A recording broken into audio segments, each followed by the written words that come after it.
Hello, Fight Insight fans, viewers, and listeners. I'm your host, as always, Timmy B, and this is the last episode of 2022. I can't believe it. Before we start, I want to thank each and every one of you for following, supporting, watching, and listening to the podcast and telling your friends about us. It really means the world to me. And to all of my guests throughout this year, thank you so much for taking and spending the time with me on this podcast. It has been incredible and an honor to meet all of you. To my beautiful wife, Erin, thank you so much for supporting me. I love you so much. Guys, enjoy this podcast, and I will see you next week in 2023. Ladies and gentlemen, this is the Fight Insight Podcast.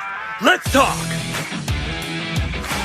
Hello, everybody. Wow. Today is our year-end show, so we will go around clockwise on my screen to introduce everybody that is here. First is Braydbunch. Braydbunch, introduce yourself. I'm Braydbunch, a.k.a. the non-binary ninja. Just real quick, up to now, I'm part of the celebrity boxing organization. Fought a man in October. I think as of yesterday, they actually have a trans opponent for me to fight. So I'm super excited. But I'm not going to waste any more time. And I hope, here's the goal, MMA within a year. But it's a pleasure to be back. Thank you. Nice. Congrats. When will the fight be? Do you have a general idea? Sounds like March 11th. Oh, exciting. Yes. Awesome. Very cool. And next we have our resident medical expert. Is that what we're allowed to call you, Dr. Jimmy? I'm your injury rehab professional. So Demetrius Stavros, a.k.a. Jimmy. I've been buddies with, where are we going? I've been buddies with this guy for a very, very long time, and it's an absolute pleasure to be back on the show, Timmy. Thank you so much. I love these year-end shows, though. These are amazing, so happy to put my 2 cents in. There you go. Thank you. And he's done lots of studying, as doctors do. Finally, we've got Erfan, my good buddy. He's been here a couple times as well. The best for last, you know. My name is Erfan. I'm a striking coach. I coach a few fighters.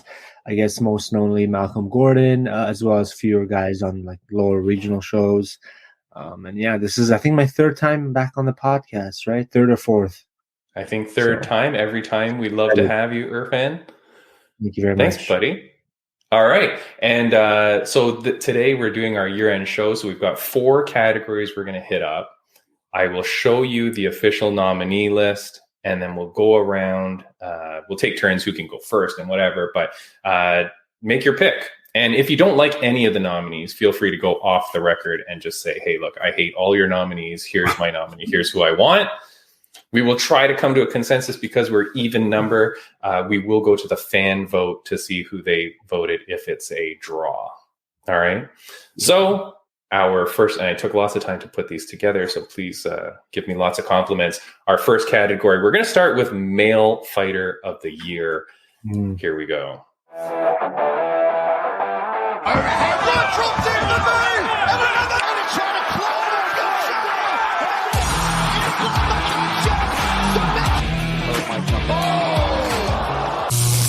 All right, so we've got ONE FC's Christian Lee, we've got UFC's Alex Pereira, we've got UFC's Alexander Volkanovski, and we've got UFC's Islam Makhachev. We will start with Braydbunch. Who do you want to pick for Male Fighter of the Year? You threw a curveball in there because I was thinking of just 3 earlier. And then you threw out that fourth bulk. I felt the same too. I didn't even realize the pal from Down Under is in there too, and that's a pretty good. It weighed my decision, to be honest. You know what? Just because of the thought in my head, I was gonna go with Alex. Yeah, but I think I'm gonna go with Bulk because my opinion with Alex, he's beat Izzy before. Yes, it was an awesome performance. Yes, he pulled it off late, right? And I love it with the whole kickboxing background, right? Yeah. But to tell you the truth, I'm really excited to see what Volk is going to do next year. And clearly he showed just how much in his last match with Max, right? Just how much more elite he has become. compared to someone like Max. So what I will say, I'm gonna vote for Alex. Alex. The other Alex. Alex V. Alex Volkanovski. Yes. Chef extraordinaire gets one vote. Dr. Jimmy. All right. Alex is on my list, but also Christian Lee. He's a Canadian boy as well, so you got to give him the respect for that as a Canadian boy. He's won 2 belts, lightweight and welterweight this year. And he's got upcoming fights as well that I'm looking forward to. But my original, so you threw in the Christian Lee thing for me. That was a curveball for me when you and I were chatting earlier. But I got to go with Volkanovski. He's taken it back 3 times with Holloway. And like Braydbunch said, he's not only beaten him 3 times, he's gotten better every time he's fought him. And he's fought him. And this is a guy who's, he's going on 35, 36 years old, and he's just getting better. He's defended the belt twice this year, and he's got that upcoming, I guess it'll be like a catchweight fight with Makhachev. And that's going to be the fight one of the fights. I know we're going to talk about this later, but I am so looking forward to that fight. We've got 2 exceptional MMA fighters that are going to be throwing it down this year. But I got to go with Volkanovski. I think that we're talking a guy 25-1, 2 times defending the belt this year, taking it to Holloway for the 3rd time and just getting better. I got to go with Volkanovski. Erfan, don't let this guy sweet talk you. Honestly, it's so funny. He was, for some odd reason, he wasn't even on my mind or radar because I hadn't really looked at too many things this year. But I think I'm gonna have to agree with both of the folks on the panel here. And the reason for that is I just think we've seen Alex be tested in many different aspects, like the Ortega fight, and then the fact that he's going to a different division. I think what Pereira did was amazing, coming and following Izzy. But the blueprint to beat him is pretty straightforward, and I think you can look at probably 5-6 guys in that division that could probably beat Alex, like if they were to fight. Even the way like his fights got set up, like you matched him up against Strickland, who you knew was going to stand in front of him and get hit because he doesn't defend.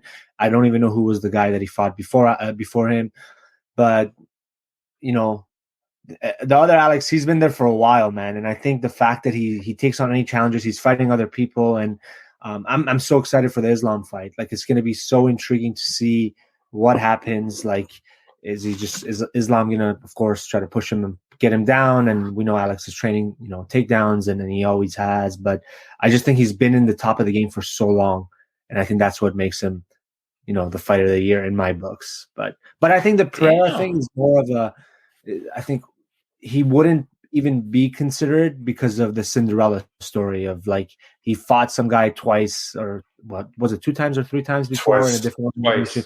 He followed him, and I almost felt like the UFC just lined up his matchups to kind of get him back to make a bigger storyline. So don't take anything away from him, but there's guys I can see easily that can beat him in that division. Like Whitaker, I think would be a hard challenge, for him, and yes, 100%, 100%. He's definitely opened it up, though. He's definitely opened up the division because now there was so many guys that couldn't beat Izzy or had no chance against Izzy. Now him as a champion, I think it just opens up everything.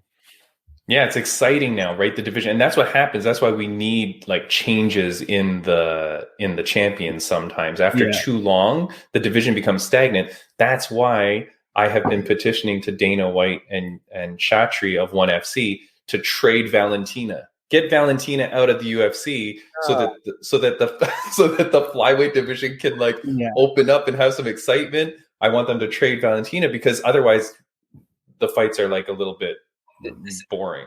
See, but I would love to see her rematch against Nunes. I would love to see that. I don't think it's ever going to happen. I don't think Nunes wants that fight. But no need. She's already beat her twice. I don't why risk it? If I'm Nunes, I'm not taking it. Anyways, okay, hold on. Let's focus on this thing. Just so you know, the fans voted for Alex Pereira in droves. I think it was like 80% in favor. Now, I didn't have Volkanovski on the list when I put it to the fans. I only had the first 3, but Pereira won it by a landslide. Volkanovski was a very highly written in vote from a lot of people. They wrote in Volkanovski. That's why I added him in the list. Every category, I'm going to have 4 people. My vote is, and I really don't even like this person, but I am voting for Christian Lee at ONE FC. I think he's one of the real shining stars in ONE FC that they really need to market. If ONE FC is going to stay afloat, Christian Lee is one of the guys that can lead that ship. I know everybody loves him over at ONE FC. We had their announcer, Mitch Chilson, on our podcast, and he's like, loves Christian Lee, says he's a great guy. I think that's a guy that can sell it.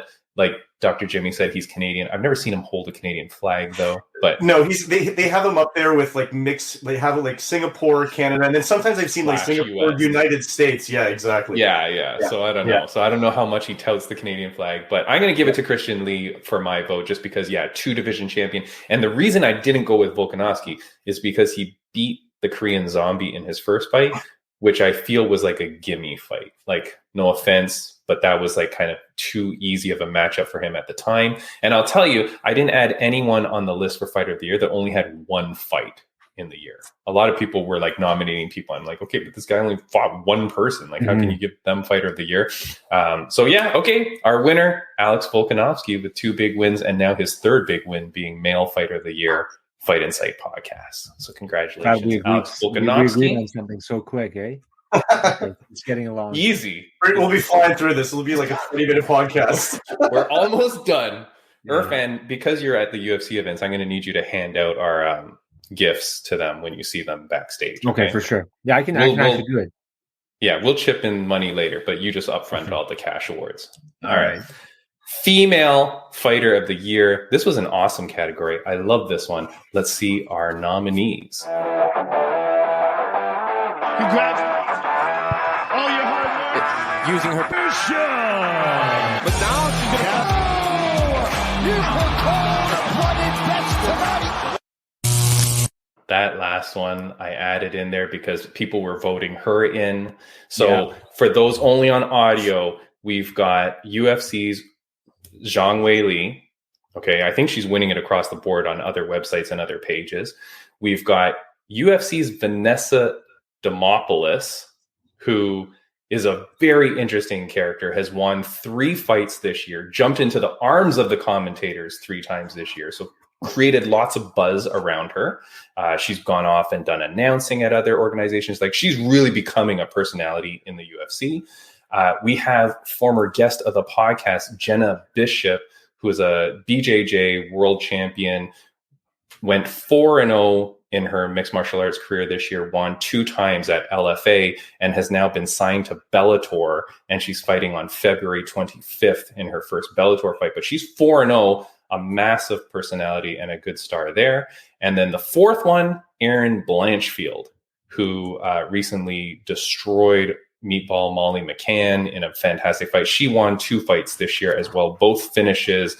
And that classic dusting the shoulder, god damn, so badass. So I like her. Dr. Jimmy, we will start with you. Female Fighter of the Year. All right. For me, it was a toss-up between 2. Vanessa Demopoulos. She's won 3 times this year. That fight in January that she came back in the first round with that armbar finish when she was knocked down. And she looked like she was, not doing well, but was able to pull it out. Got the win on that. 3 wins this year. But also Jenna Bishop. Like you said, she's gone 4-0. She's signed now with Bellator. And I love her pedigree. I love her background. She's like a phenomenal BJJ practitioner. I think that she's going to be someone to really watch out for in the next few years as well. So between the 2 of them, I'm going to go with Jenna Bishop. I'm going to say that she's my female fighter of the year. I will throw in a curvevball for you, though, even though I've gone with Jenna Bishop. If you know who Smila Sundell is, she is my future Muay Thai 1 championship fighter prospect. I think that she is going to be such a phenomenal talent in the future. She's 18 years old, man. She fought Buntan, who's like the American Muay Thai fighter, and she beat her at 17. 17. She's 18 years old. I love her skill. I love the way she fights. She's got beautiful technique. I'm saying watch out for her. She could have been my number 3 pick on here, but I'm going to go with Jenna Bishop. She's my female fighter of the year. All righty. Erfan, who you got? I think I'm gonna have to go with Wei Li. I mean, it's just so hard sometimes giving, fighter of the year to someone, even when they're younger and they're just a prospect, when they're not a champion, you know what I mean? Or when they don't hold the belt. I just think she's just been so dominant and coming back after that head KO that she got, you know, and I just don't see anybody giving her a hard time unless I don't know what fights she has lined up. If there's any fights she's got, but and I really like the fact that you included Erin. I think she has nicknamed Cold Blooded for a reason, and she's 23, and I think that you could easily see a future champion in her because she had two or three fights last year, and both were finishes. 2 fights, both finishes, 2 fights, yeah, both finishes. And I don't think she's lost in the UFC either in her 4 fights in the UFC. I think she has only 1 loss in her career. And that was like in her early pro career. But yeah, I'm going to have to go with Wei Li on that one. Nice. And I will say that was the fan vote again by very, very slim margin. Wei Li got the vote on that one. It was like literally like 1% different between her and Jenna Bishop, actually. Wow. So now, to be fair, if the fighter reshared my story, their fans came in droves to vote. So Jenna Bishop got the army together, and it was like a 1% difference at the time when I looked at the thing. Brady Bunch. I kind of have the answer for the other categories then, because one of the fighters reshared, you know? Yeah. Brady Bunch, who do you have for female fighter of the year? So you know what? To be honest, I wish I could have seen more of some of these matches, right? But I did do my research. I'm like 50-50. I love, first of all, seeing Jenna's fans come out. I've reshared on my end, and all these people are busy like DMing me and stuff. 4-0, very impressive. Can't wait to see what she's going to do in Bellator. But I do think I'm going to go with Wei Li. Once again, based on the improvement, I know she went, I think, 0-2 against Rose. Was it 2021, like just the year before? Yeah. So came back in, you know, part of me thinks Rose just had her number. But part of me is also wondering if they were to meet again now, what would happen? One of the things that really stood out to me about Wei Li, I always respect a transformation in physicality, if that makes sense. And I saw a lot of hate online, like accusing her of like juicing and shit, because she got built, right? But in my opinion, clearly naturally built. I think she's putting in the effort with all the trainers. She's probably at the PI all the time. And just watching her like perform so well this year. I'm not really a Carla fan, so I really enjoyed watching her take that belt. You know, Carla. It's hard to watch Carla sometimes. Let's be honest. Yes. How dare you? How dare you? How dare all of you? Yet at the same time, I shouldn't be hating, right? She's done it. She did it. She did it. The Cinderella story of getting that title back. I mean, Carla would have been the female fighter of the year had she beat Wei Li, hands down. Like, I knew that wasn't happening, right? And that's where, like, for real, I would love to see. I don't know if it's possible, but maybe Wei Li could become a double champ. Yeah, who knows? I will also throw out, I know it's the 1 fight rule, but I'm a little biased. I loved Chelsea Chandler, who was recently on the show. And part of me really hopes she gets some fight news next year. Yes. But I'd say her win was pretty impressive. Yeah. But yeah, I'm going to shut up there. Wei Li Zhang is going to have it because my vote doesn't count in this case. I've already said what the fans did. But Erfan, I feel I appreciate you being on the podcast because I like what you just said about saying, hey, you know, should a fighter of the year really be a champ because it means they're fighting at that level and stuff like that. So my vote, to be fair, was going to be Jenna Bishop. I think Jenna Bishop really put on 2 great performances. Her striking is looking amazing. And the thing is, I know that not a lot of people are watching LFA, right? So that's the thing. So people may not know her as much, and that's why people don't know yet. But look, she's fighting in Bellator this February. I'm betting she gets 3 fights at least this year. I think she's headed for the title quickly in Bellator. I think Bellator is going to want to see her rise up there if she can put the wins together. So my vote is for Jenna Bishop, but properly deserved. I believe the award for female fight of the year is going to go to Weili Zhang. She's racking those titles up. I think I saw online she's winning it everywhere as well. So good for her. And Erfan, I do think she's fighting Shevchenko next. Is she? Wow, that's a crazy fight. Even that would be a great fight. Yeah, I think Shevchenko is an animal, but and I think a part of that regarding the organization is just UFC is just so big. You know, all these organizations.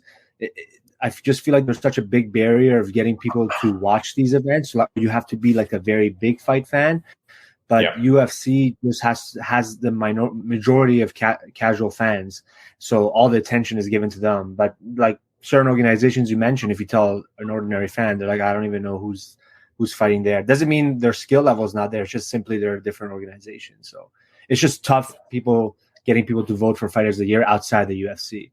Because fans don't watch as much as they do. Yeah, it'll be interesting. But that's why on the Fight Insight podcast, we have guests from all over the world of combat sports, right? We try to bring in people from all over. And I will take a second now to say that our guest next week, first episode of the year, is a Canadian from London, Ontario. She just won a title at Rough and Rowdy. She's an influencer, Sarah Ferrugia. Sinister Sarah Ferrugia. She's going to be on the podcast. She just won an influencer battle and looks like a really cool girl. And she trains in London, Ontario out of Enhanced Inc., which is where former guest of the podcast, Mark Pagcali One Gun, is from. He's a former professional Canadian boxer. So he trained her like crazy and she went out and murdered this chick. Yes. Yeah, it was a crazy fight. So she's going to be on the podcast next week. So we're excited for that.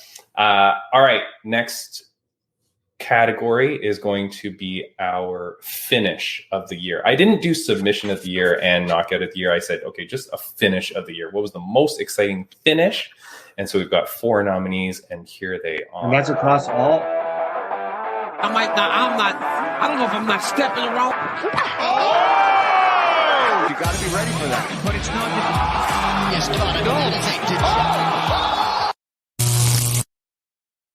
gross to watch. So we've got 4 of them. And Erfan, I think before you were going to say, is it across all organizations? Yeah, it was male. The video answered the question, male and female. And so yes, male and female. And here's the thing: the first 3 that hit our books were all female finishes, which was super impressive. Yeah. So the first one for those listening on audio is Jessica Andrade with the standing arm triangle. I think that was the first ever in history. Then we had Natalia Silva with the spinning back kick to the face. That was a beautiful one. And she's rookie of the year. I mean, I know we don't have that category, but Natalia Silva, rookie of the year by far. She's been super impressive. Third one was Meatball Molly McCann against Carolina. That was her first spinning elbow TKO.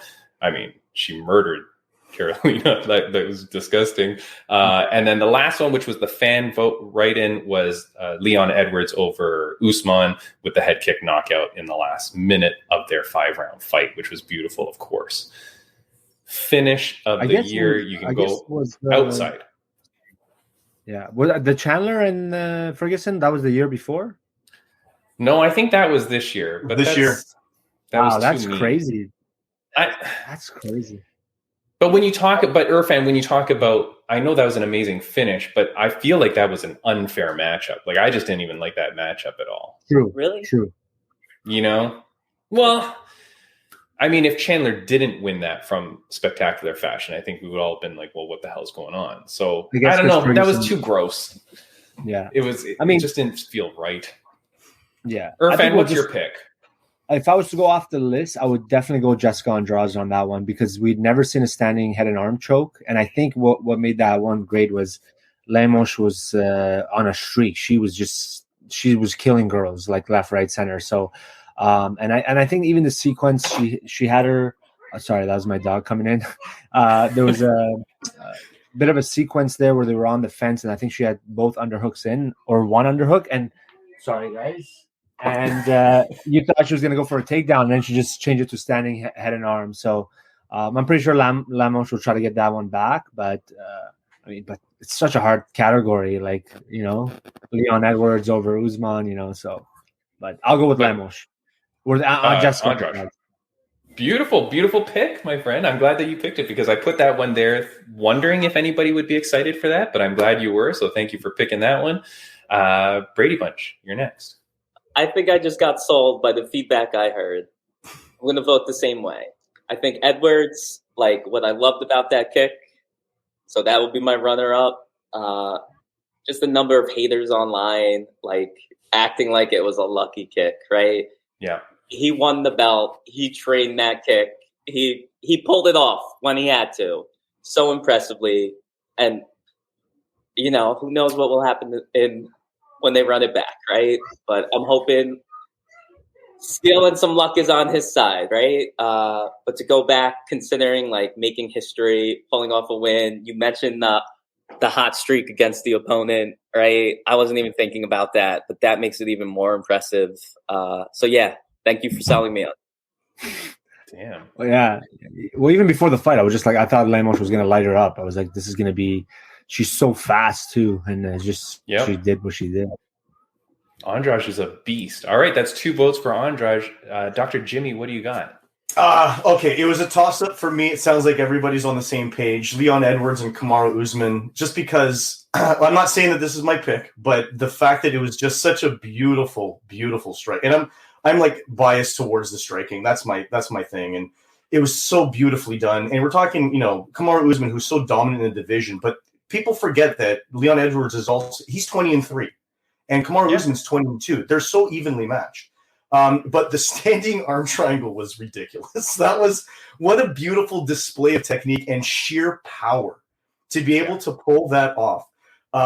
So I think I'm going to go with the crowd here, and I'm going to go with the standing arm triangle by Andrade. I think that was it was so beautifully executed, and you got to give so much credit to the fact that she was able to pull that off. That's my vote. That is crazy. I don't even think that this finish is on other people's lists for finish of the year. So I'm glad that this is going to be the winner because already now the 3 of you have voted that one in as the winner. So that is the winner. Fan vote, Jessica Andrade, thank you so much. Reshared the story. Her fans came in like crazy. I needed to translate all the comments from Brazilian, which I could not understand, but they voted in droves for Andrade, and so she wins that. My pick of the year, man, I do like that Natalia Silva back kick. That was like really crazy. Like it was just beautifully placed. And she's, like I said, she's my rookie of the year. So I think she's been putting the UFC on notice. I think she's putting the division on notice. But that meatball Molly, that spinning elbow that she had obviously set up in time, did it perfectly, and it flatlined her opponent. I mean, in terms of like a beautiful looking finish with that ending, I think Meatball Molly gets my vote for that one. But our winner, Jessica Andrade, for finish of the year. That's crazy. That's a beautiful, beautiful finish. So that's good for her. All right. We move on to our last category, which is fight of the year.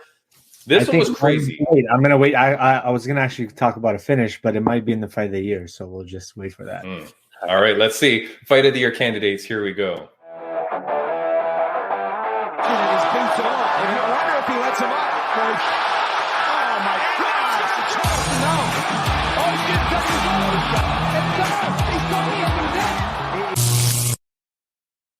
All right, so we've got 4 big fights of the year. Landwehr versus Onama. That was on the Cheeto and Cruz. That was the co-main event. That fight, insanity.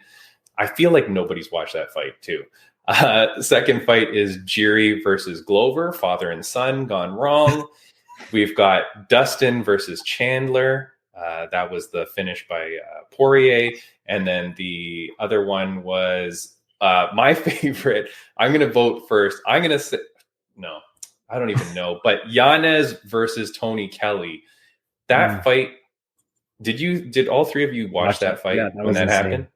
The crowd, insane. They were Texas or whatever. Kelly comes out flipping the bird to the crowd as they boo him for the like borderline racist comments he made.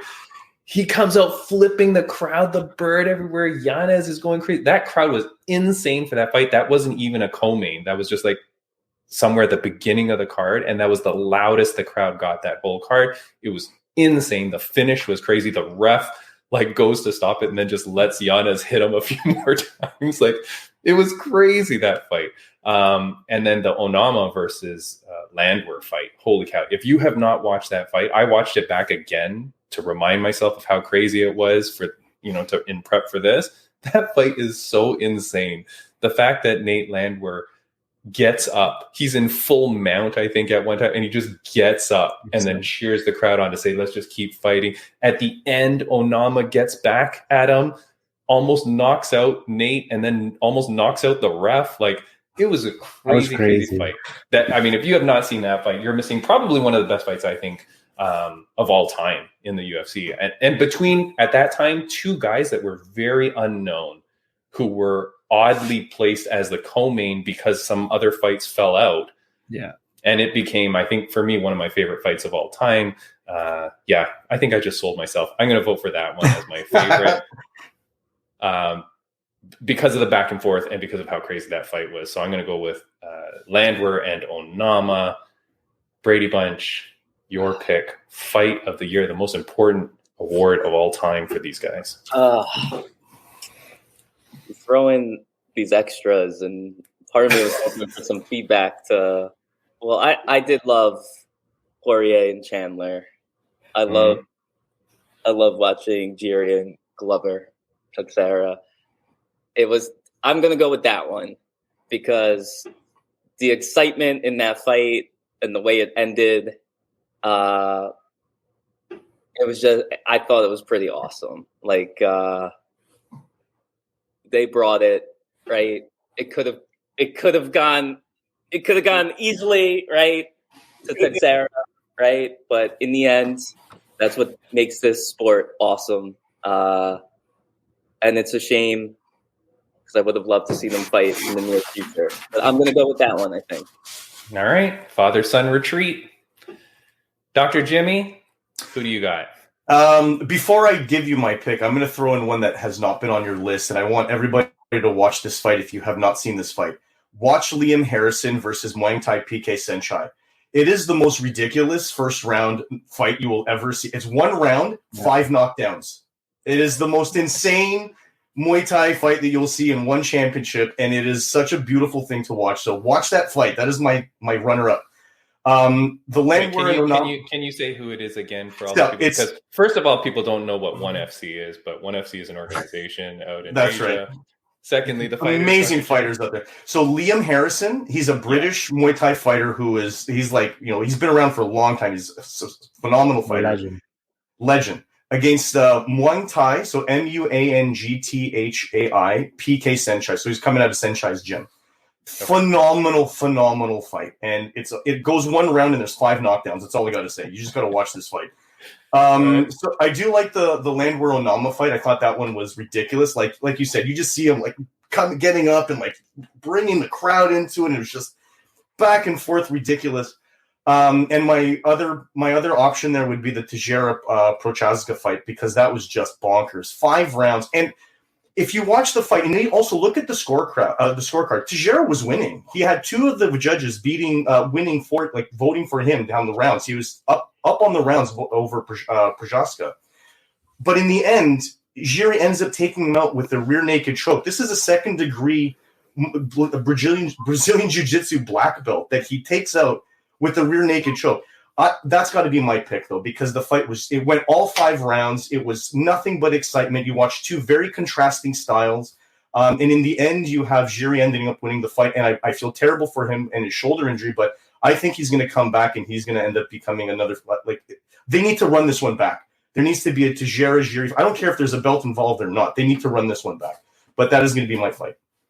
Dang, I can't believe this fight gets so much love. I had to pick a 4th fight to put on the list, and I'll tell you, the fans were writing in votes for me, and a lot of them wanted Holland versus Thompson, which I wasn't, okay, fine, that was a good fight, but hey, Wonder Boy, how about you finish that fight against a one-armed guy?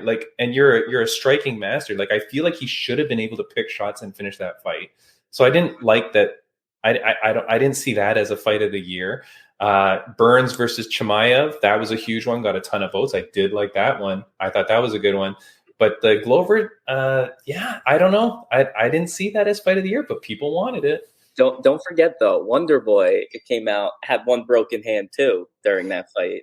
So in a way, it was. Wait, did he? Yes, it came out afterwards. I think literally the same 3 carpals or whatever. Does Holland know that? Now Holland will say he had 2 broken hands. He's not going to let that go. Erfan, what do you got, my friend? Fight of the year.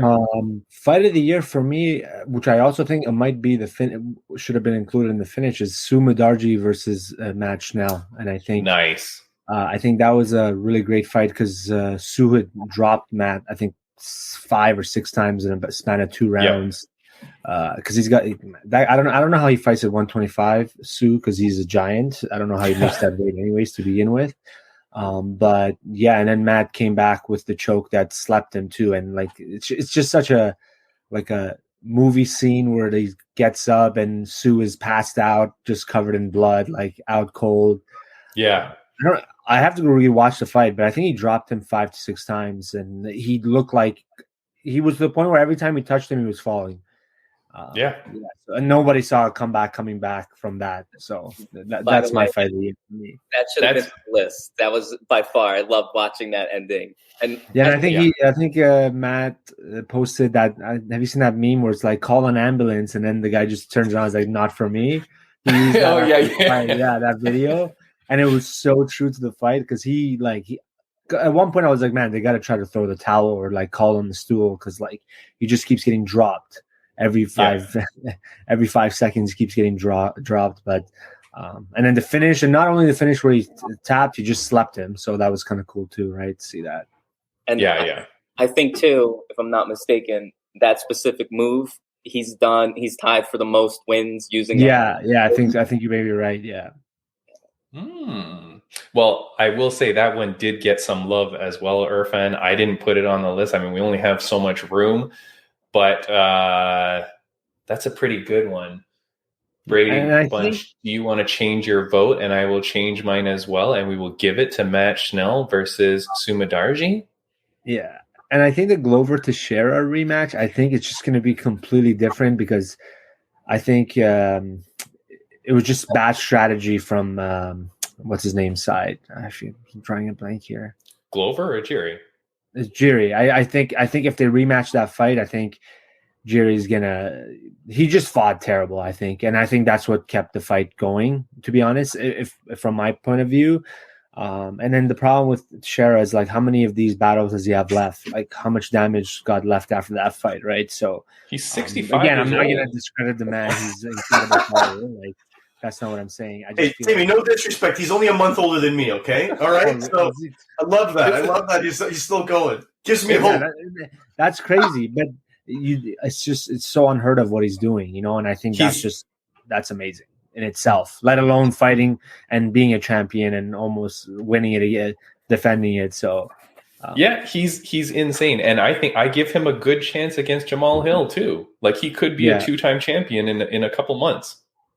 So, all right. Well, we need to pick a winner.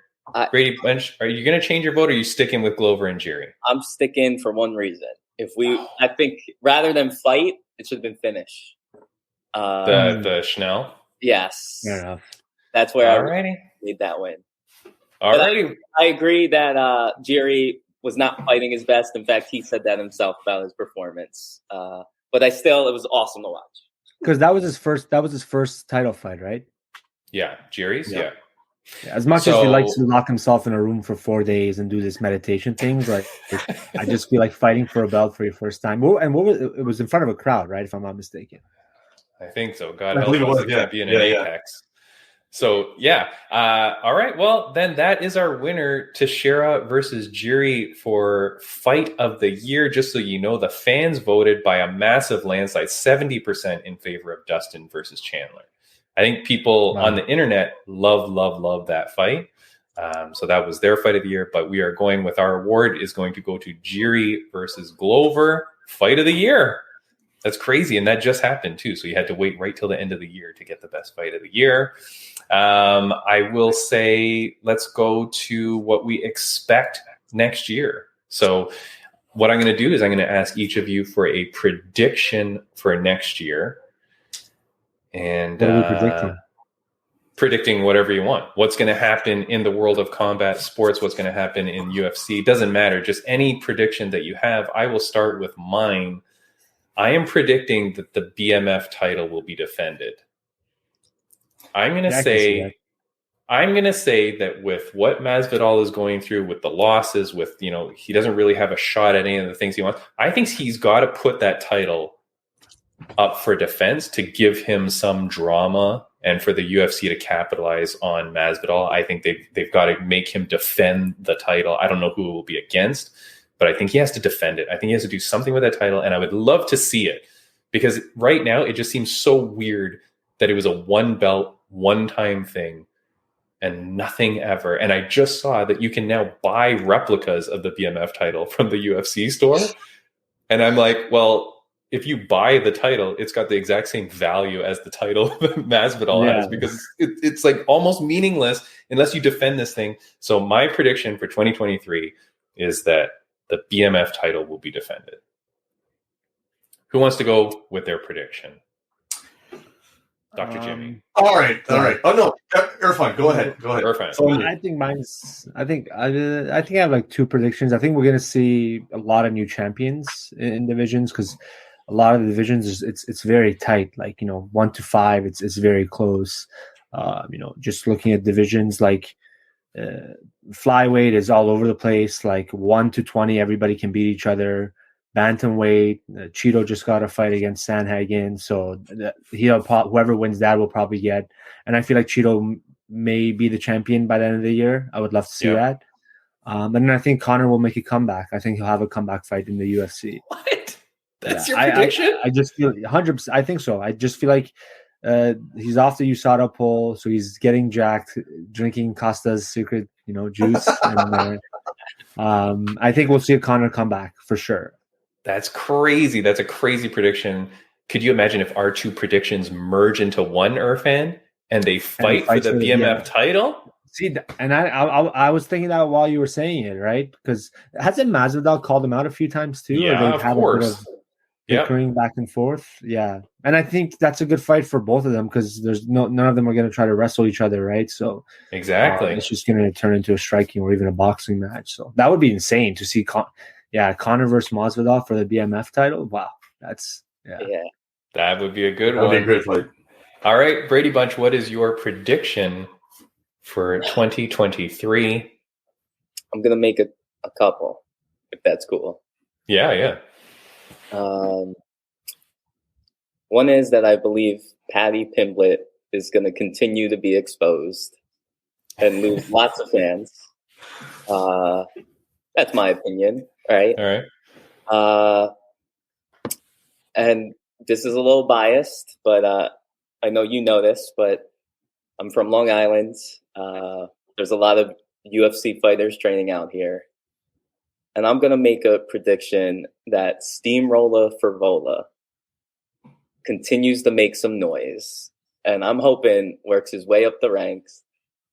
And I would love to see him knock out Paddy, actually. But yes, I'm gonna make predictions that Steamroller Favola is gonna have some big fights, and he's gonna become a top contender in the future. As nice, random as that may sound. No, it's good. Some hometown love. So that's good for Favola. And Dr. Jimmy, prediction for 2023. All right. Well, I got 3 upcoming fights that I want to throw my predictions at, but I also got a couple of things I'm looking forward to. So the first one is the Makhachev-Volkanovski fight, because that's just going to be insane. Like the talent level there is so, out of this universe. I think it's going to be an incredible fight.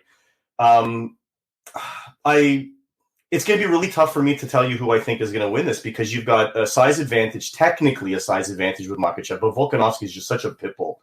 I think his skill on the ground, like he's a phenomenal striker, but I think his skill on the ground might be at the level necessary to defend against one of the best in the world with Makhachev. Like those Dagestani fighters are just on another level. Those guys are so strong physically, and they fight so incredibly well. So I want to go with Volkanovski on this, just because I think he's got the experience, and I think he's going to win in that one. Tejera Hill, That one coming up as well. That's on January the 21st. I like Teixeira for this one, but Hill has been on a 3-fight knockout and TKO streak, which is insane.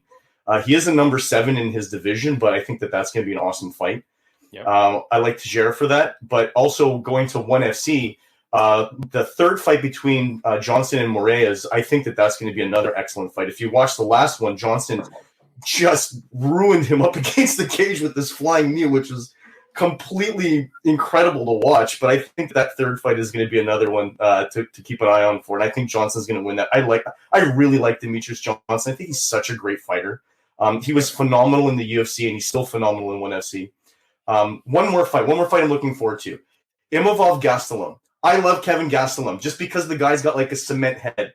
He is such a phenomenal fighter to watch because he has the biggest heart, and I want to see him make a comeback. I think he's ranked like 13th or 14th right now in his division, but I want to see him come back and make another run for it.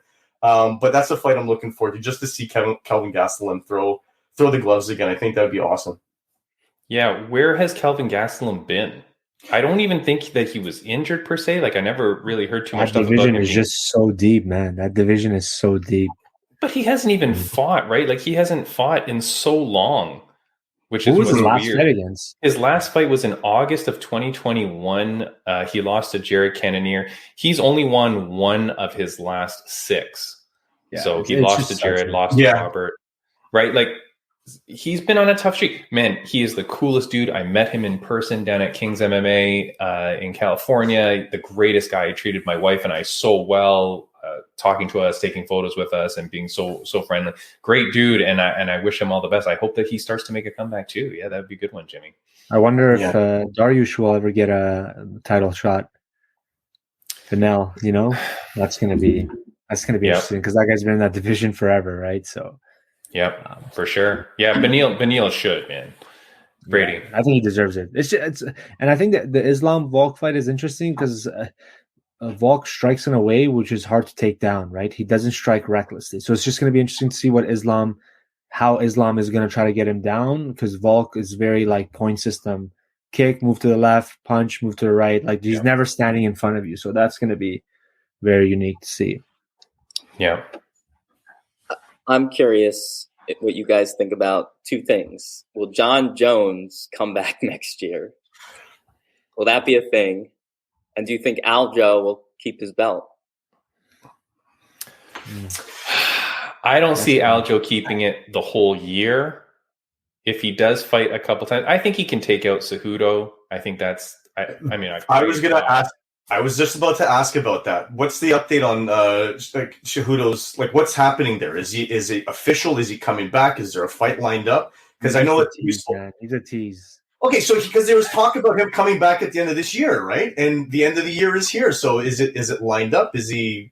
What's happening? You can't be booking. Here's the thing. The reason why I think he has to be fighting is because you can't be. I mean, the Cheeto Sandhagen is obviously almost like a number 1 contender spot, but it screws over Sean O'Malley. So, I mean, I thought it was weird that they did Cheeto versus Sandhagen, because I thought it should have been Cheeto versus Sean O'Malley, and then Aljo versus Cejudo, and then the winner fights those two. With it being oh my goodness, Sandhagen and Cheeto, I feel like maybe Triple C's not going to fight, and it is going to be Sean versus Aljo, which I love that fight. I think that's a cool fight, and I would love to see that. But I don't think Aljo keeps it the whole year. I think he's got a murderer's row to go through, and it might be tough. All right. Yeah. What do you got, Erfan?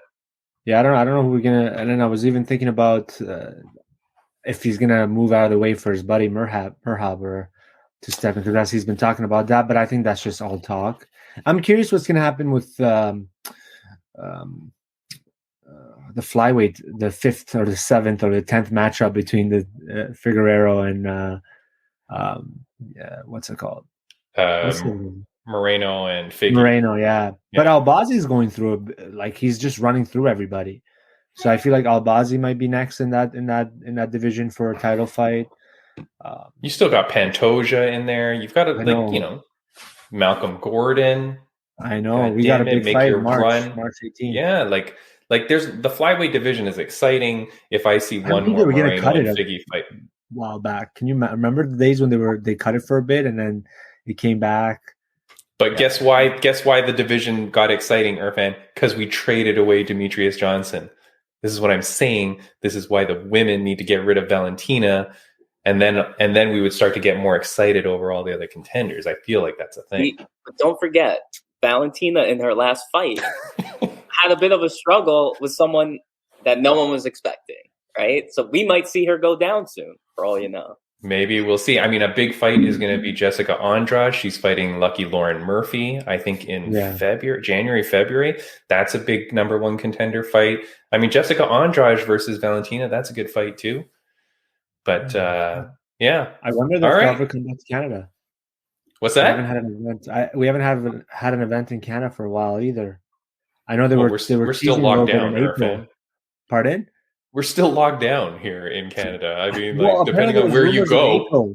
Apparently it was April. There was rumor of coming to Toronto, but then that, I guess, didn't come through. So, yeah, we'll see. I bet you. And then guess what? With Ontario banning betting on the UFC, I bet you that's a big killer. That they just suspended Molina too. I didn't know that. I just saw that the other day. Jeff Molina has been suspended. So for those that have been following this podcast, we've been talking about the betting drama for ever since it began, Erfan. We've been covering it here on the podcast. We had Max Payne Griffin on. He was talking about the controversies and stuff. Jeff Molina, who trains at Glory MMA under James Krause, just got suspended, and he's no longer part of, not no longer part of UFC, but he's suspended.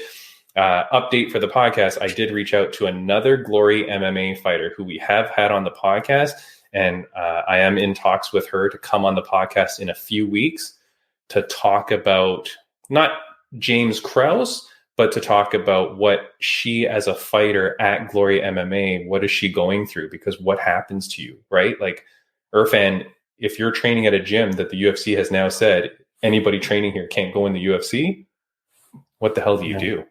Right. Yeah, so it just depends, I guess, where you're at and how limited you are with other gyms and stuff like that. I'm just the James Krause story to me is so fascinating because I just feel like there had to be a couple of whistleblowers that gave insider information, even though James Krause was out himself saying he's doing betting and stuff like that. I just feel like because a month before but betting is way different than setting up fights and telling people to take falls and 100%. Insider training.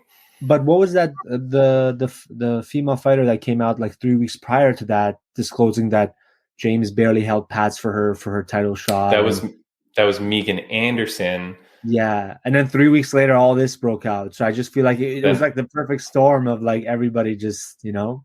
Then there was the Laura Sanko drama, saying that she was sleeping with him and that she was sleeping with him, and there's like all the drama everywhere. But anyways, trying to stay positive, we're going to have a fighter from Glory MMA who's at least going to talk about like what that means as a fighter when you're there. Because we want to, we always want to give both sides to the stories and try and like, stay positive as best as we can because we hope that it doesn't impact too many people. But man, the suspending of Jeff Molina does not look good. If they're taking steps like that, things are not looking good.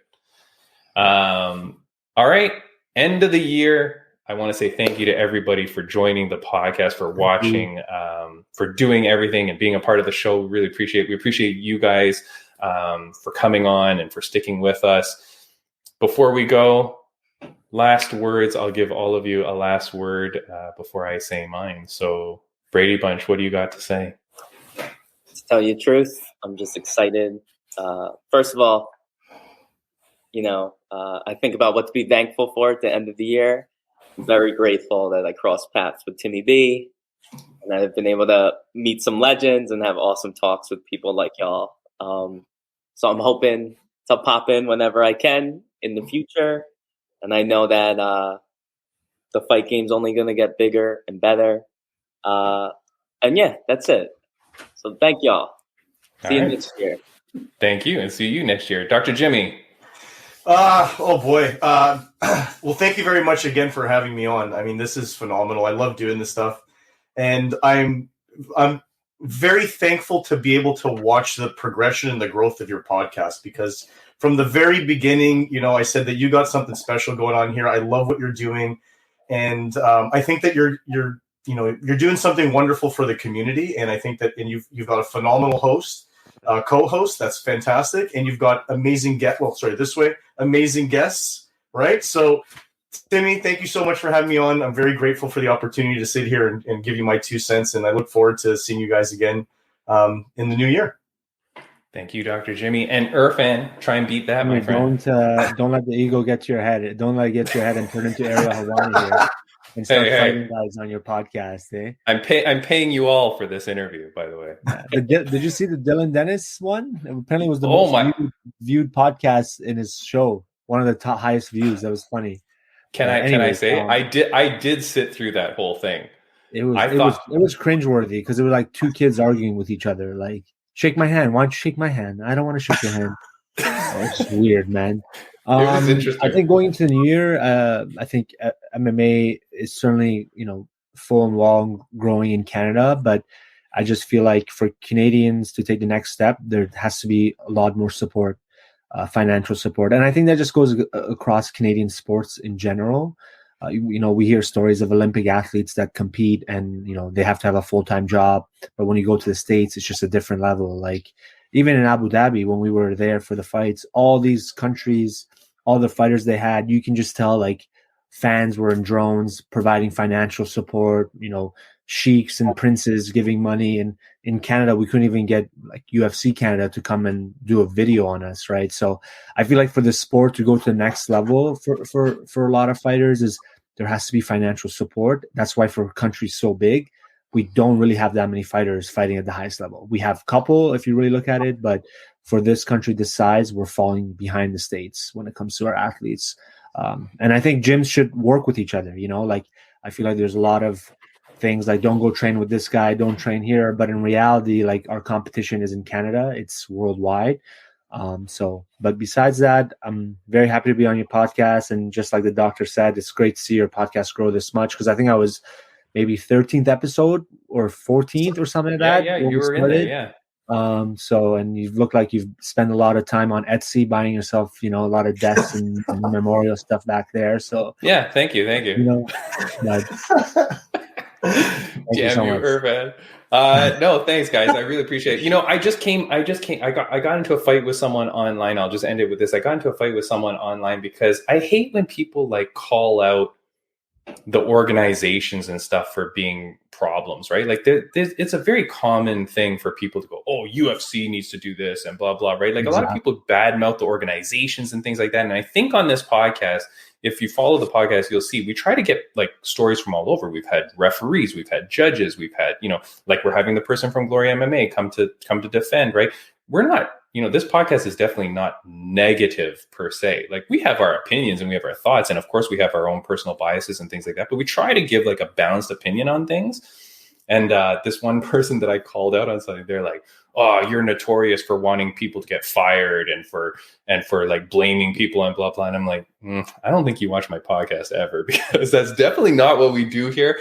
That said, the minute that person said that, my latest podcast got a lot of views. So I think, that's that clickbait crap, right? People think that's what gets views, but I've stopped following a bunch of accounts and stuff because the more like negative stuff and things like that, like I can't take it anymore. And then I got to refrain from like commenting back on those things. But, I don't blame, like I want to try and give fair, balanced opinion on different things and stuff like that. And I don't know how long this podcast is going to go and what we're going to do with it, but I really appreciate all you guys coming and helping out. Braydbunch has been amazing being a guest co-host now for like 5 or 6 episodes, and the streak keeps going. It's been good. And we'll see what happens, in the future. I do have my first ever UFC champion that has said they're going to come on the podcast, former champion.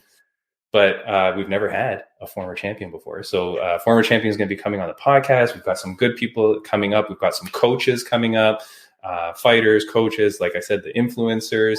And who knows, big things coming up. I do hope, my big hope, Erfan, for this year for me is that I'm going to parlay this into commentating / interviewing for some local MMA organizations across Canada. That would be amazing. That's my big hope. That's my big hope. Thank you. But guys, I appreciate we're perfectly at the hour for this podcast. So as always, follow and subscribe to Fight Insight Podcast. I appreciate all of you so much. Thank you so much. Have a wonderful New Year's. Be safe. Happy I holidays. appreciate you guys like crazy. Happy holidays, guys. Bye-bye. Bye.